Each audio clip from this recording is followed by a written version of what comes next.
On today's show, we're going to explore the top 10 skills companies are looking for in the age of AI and automation. The job market is evolving fast, and those who adapt will thrive. We will discuss these essential skills and how you can develop them to stay ahead in the future of work. I'm Daniel, I'm and Matheus. this is the Human AI Experience.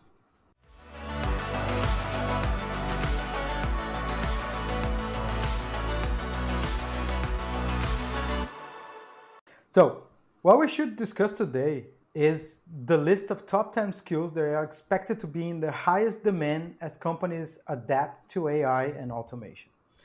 To remain competitive in the crazy pace the job market is evolving, people will need to focus on learning new skills like continuous learning, being able to adapt more frequently to change, and how to be better at integrating technology in their skill set.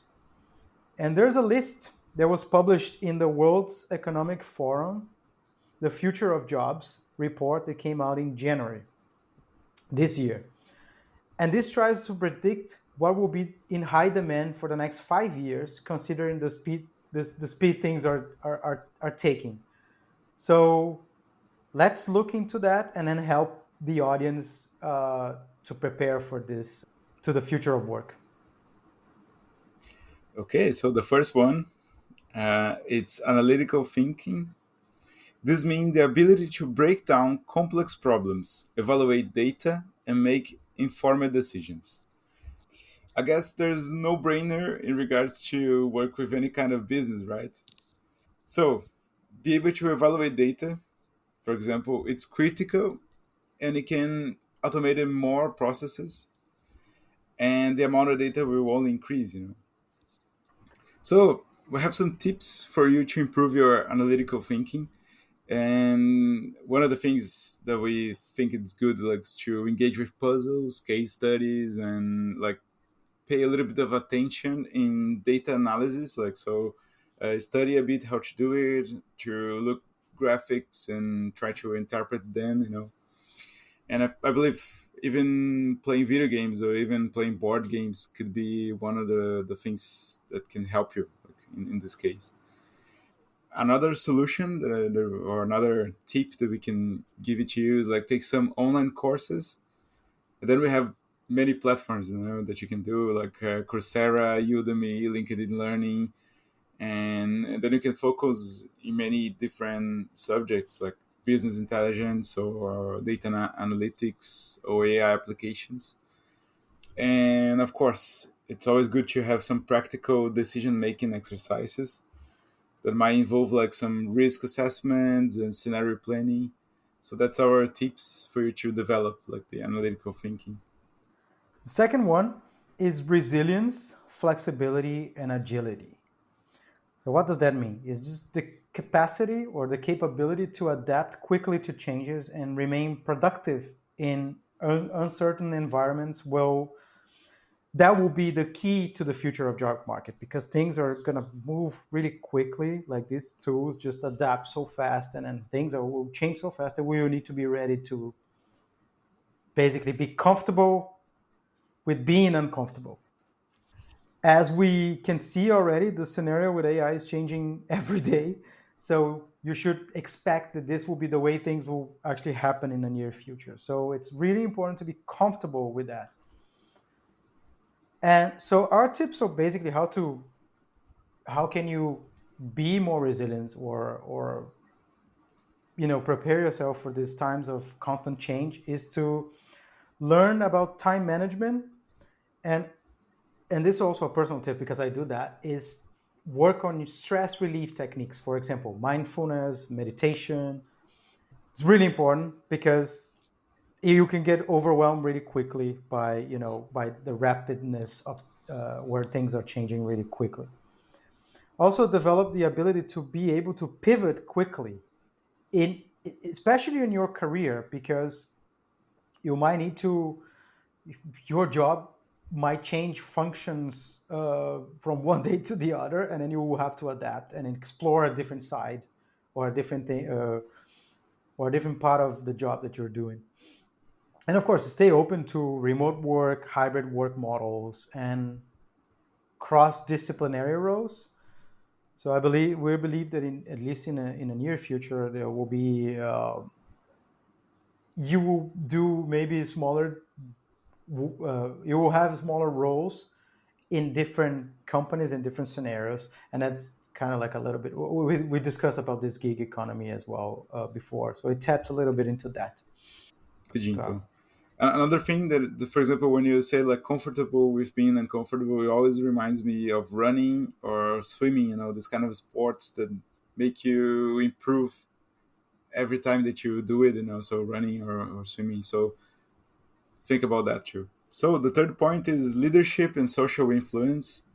So strong interpersonal skills. So it's the ability to motivate teams and guide organizations through change. In a positive change.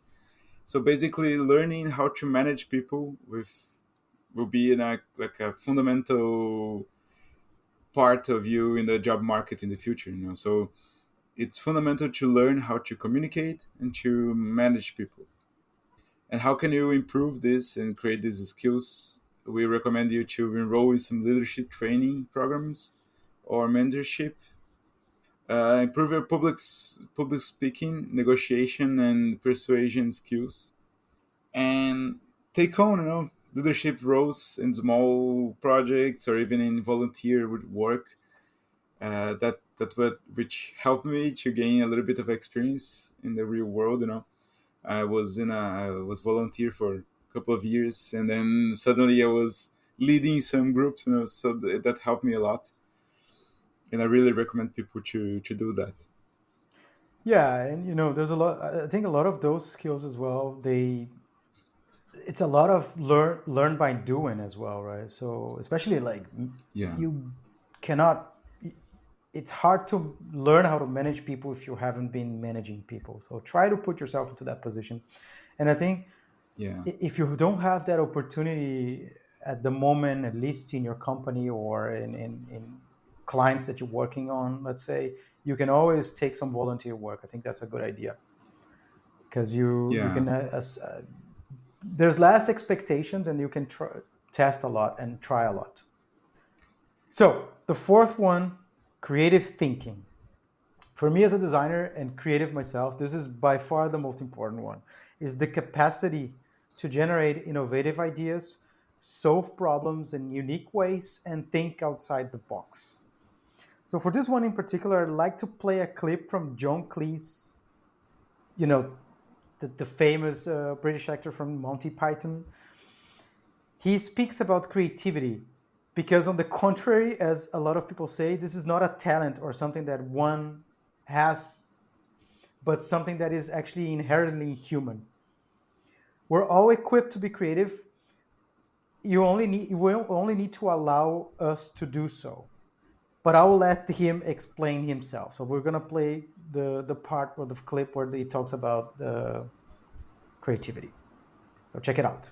I read a number of books on creativity, and they put in a lot of stuff like if you traveled more in your youth, you're likely to be more creative, which is very interesting, but it isn't useful. In a funny kind of way, it's remarkably simple. It's just that it's the opposite of what we were taught at school. It's extraordinary because children start very, very creatively. Put children together, they'll start playing, which is the key to creativity. Folk, including me, more creative. What is more? A couple of years ago, I got very excited because a friend of mine who runs the psychology department at Sussex University, Brian Bates, showed me some research on creativity done at Berkeley in the 70s by a brilliant psychologist called Donald McKinnon, which seemed to confirm in the most impressively scientific way all the vague observations and intuitions that I'd had over the years. Creativity is not an ability that you either have or do not have. It is, for example, and this may surprise you, absolutely unrelated to IQ, provided you're intelligent above a certain minimal level, that is. But McKinnon showed in investigating scientists, architects, engineers, and writers that those regarded by their peers as most creative were in no way whatsoever different in IQ from their less creative colleagues. So in what way were they different? Well, McKinnon showed that the most creative had simply acquired a facility for getting themselves into a particular mood, a way of operating, which allowed their natural creativity to function. In fact, McKinnon described this particular facility as an ability to play. Indeed, he described the most creative when in this mood as being childlike, for they were able to play with ideas, to explore them, not for any immediate practical purpose, but just for enjoyment. Play for its own sake. So, here are some of our tips on how to develop these skills. So, work on personal projects that combine technology and creativity, for example. You can have an AI assisted design, or you can do some digital art on the side, or you can work with some content creation, for example. So having personal projects on the side of work, it really helps to unleash your creativity, right?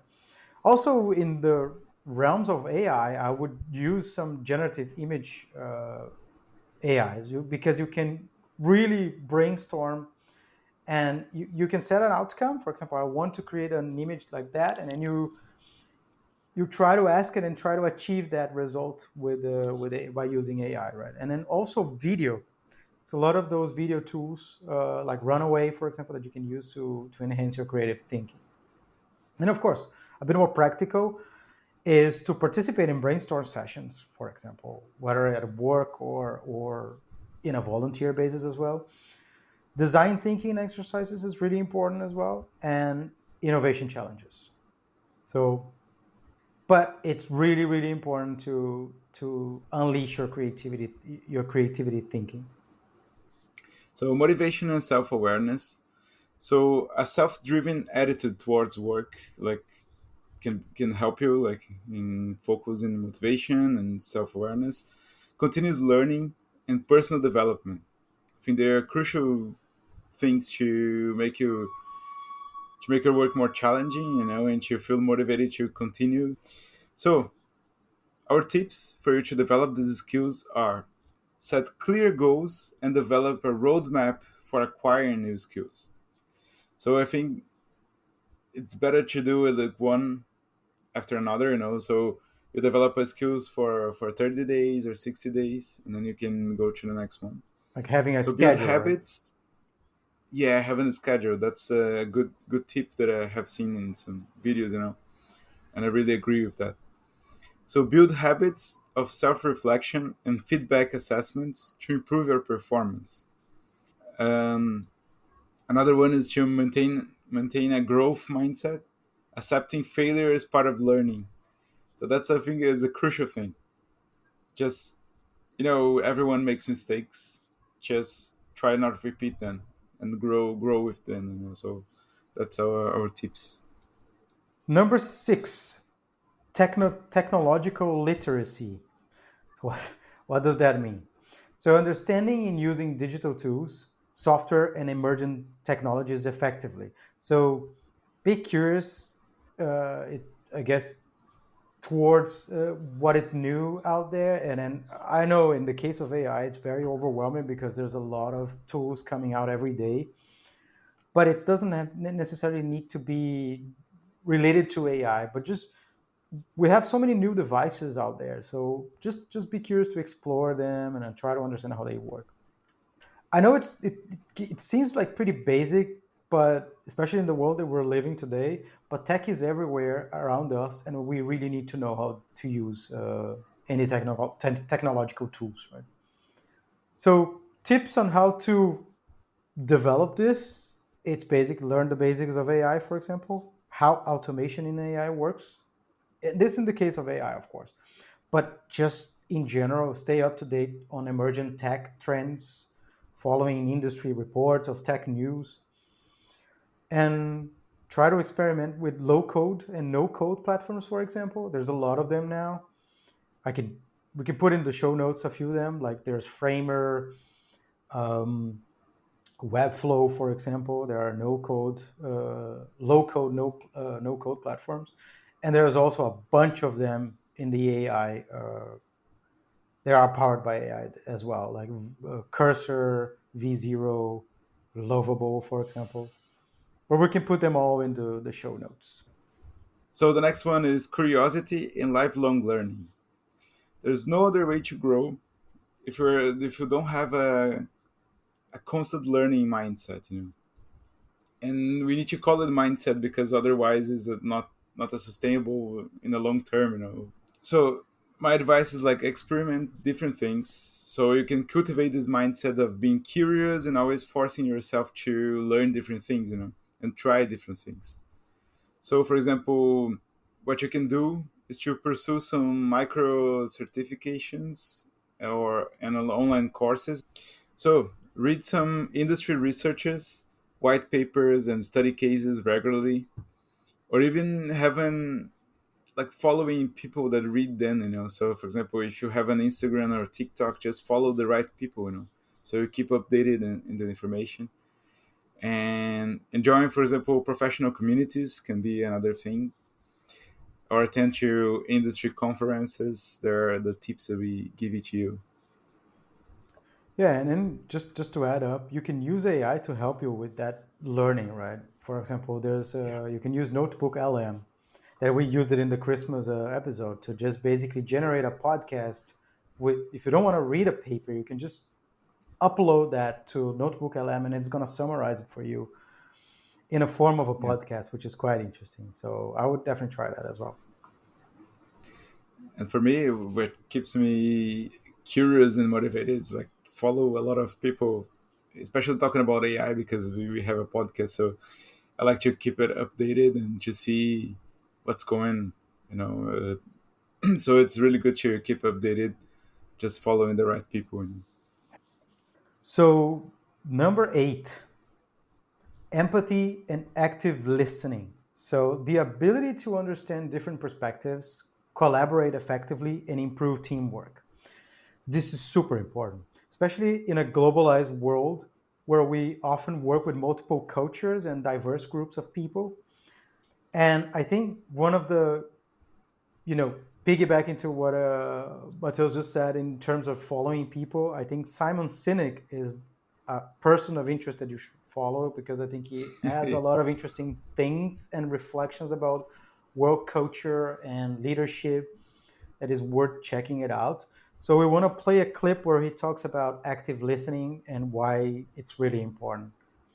We're going to play that clip and then we're going to give you some advice on how you can actually we can actually improve your empathy and your active listening. So listening is not the act of hearing the words spoken. It is the art of understanding the meaning behind those words. And you know, when people say you're not listening to me, and we simply parrot back the words that they were said, congratulations, your ears work. You know, that is the act. That is the act of listening. But the art of listening is creating an environment in which the other person feels heard. Now, you notice what I said there. The other person, and I used an emotional word, feels, right? I don't want to know that you heard the words. I want to feel heard. I want to feel seen. I want to feel understood. And that is a learnable, practicable skill. So it's there are many parts of it. It's things like replacing judgment with curiosity, right? That's a hard thing to do. We're a pretty judgy group, right? To be curious why someone has a point of view. It's creating a safe space for someone to, as my friend Dia Khan calls it, empty the bucket. So even if we find what they're saying just reprehensible, right?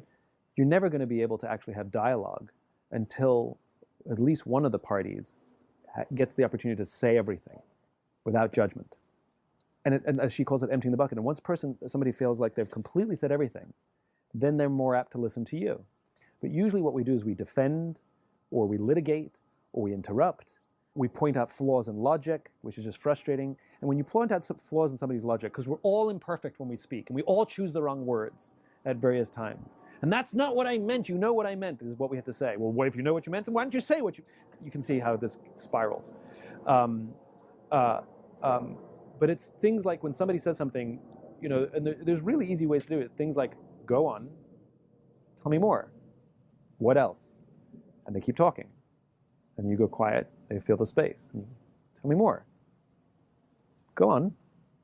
And eventually, it's all out. And then there's a safe space for you to respond or and express yourself in a constructive way.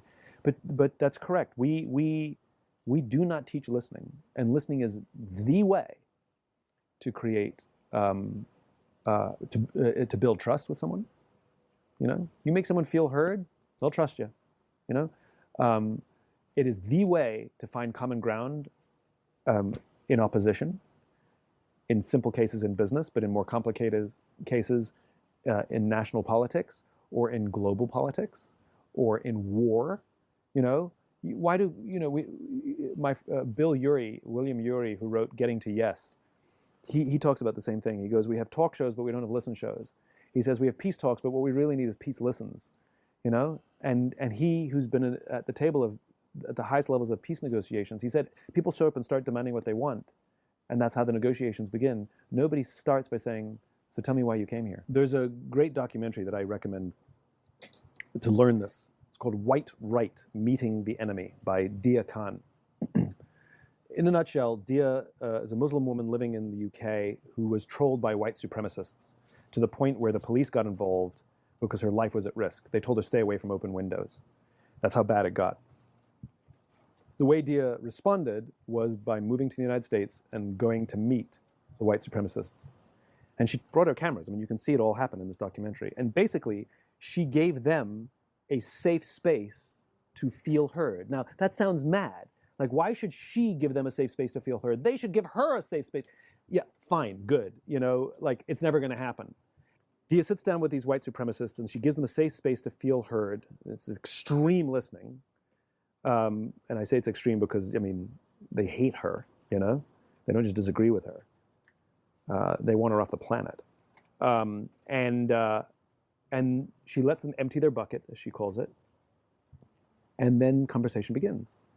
And because they feel heard, they start to trust her.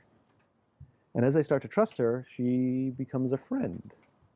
And then it creates this paradox where I'm supposed to hate this woman, but I trust her and consider her a friend. And what you see is one by one, these white supremacists, these diehard white supremacists, start dropping out of the movement because they can no longer reconcile their beliefs with reality. And if it can happen in this extreme environment, then it can happen anywhere. And all that is required for us to cross political divides or disagreements at work and things like that is one of the parties has to learn how to listen. It doesn't even require both parties to learn the skill. That's the amazing thing. And it is one of the most remarkable skills that anyone can learn, the power of listening. Yeah. So the documentary is a great extreme example of what it can do. I mean, of course, tips on how to develop this skill, right? Just basically taking a step back when you feel the urge to talk and wait for the other person to talk. Because very often in conversations, you want to say something, you want to contribute to that discussion, but then you're going to start interrupting that person. And that's terrible. It doesn't look good for you. It's not empathic. And then you're also not listening because you're only worried about what you can contribute and what you can actually bring it onto the table, right? I'm not saying you shouldn't do that, but you should basically take a step back and then listen. So the good way of practicing that is just basically take part in team collaboration, right? Because you're going to be surrounded by people, everybody's going to start talking and you can practice that. But you can find online some active listening exercises as well. And of course, cross-cultural communication training is really important because there's going to be different ways to communicate with different people from different cultures that might have an impact, and people might interpret things differently as well. So it's a very important skill, not just to survive AI, but in general, as for collaboration. Yeah. Maybe create a podcast, then you can listen to other people. That might be one way. Yeah, I mean, we do that all the time, right? Every time we talk to each other, we need to be mindful not to interrupt each other and respect your time to speak. Yeah, exactly. Like you just did now. So the next one, yeah. we didn't respect that. So the next one is talent management. So the skill to recruit, train, and develop employees is like fundamental for to reach the business goals, on the companies. And I feel that it's a really important skill. Like how can you manage this talent to not just leave the company, for another opportunity, and how to help them to develop themselves. So I think it's a really important skill. So, and how can you develop that? So is learn how to identify and recruit people, especially the top talent people, manage diverse teams and retain employees. So take courses in human resources, um, coaching and mentoring. And I would add, create like some kind of interaction between the teams. For example, if you manage a team, just create like some interactive meetings, like, so if you do like, for example, some design thinking sessions where everyone should collaborate, this creates a really nice retain, because everyone participates, everyone feels that they're a part of the team, a part of the decision. So that's one way of like dealing with talent. And the last one, customer-centric skills. What does that mean? It's just focus on understanding and addressing the needs of customers and clients. And this again, for designers and whoever owns a business, this is the most critical skills you can have, because you must understand your customers. If you understand their needs, the problems that they face, you can connect with them, and you're more likely to have a successful business, right? And this goes into all the levels.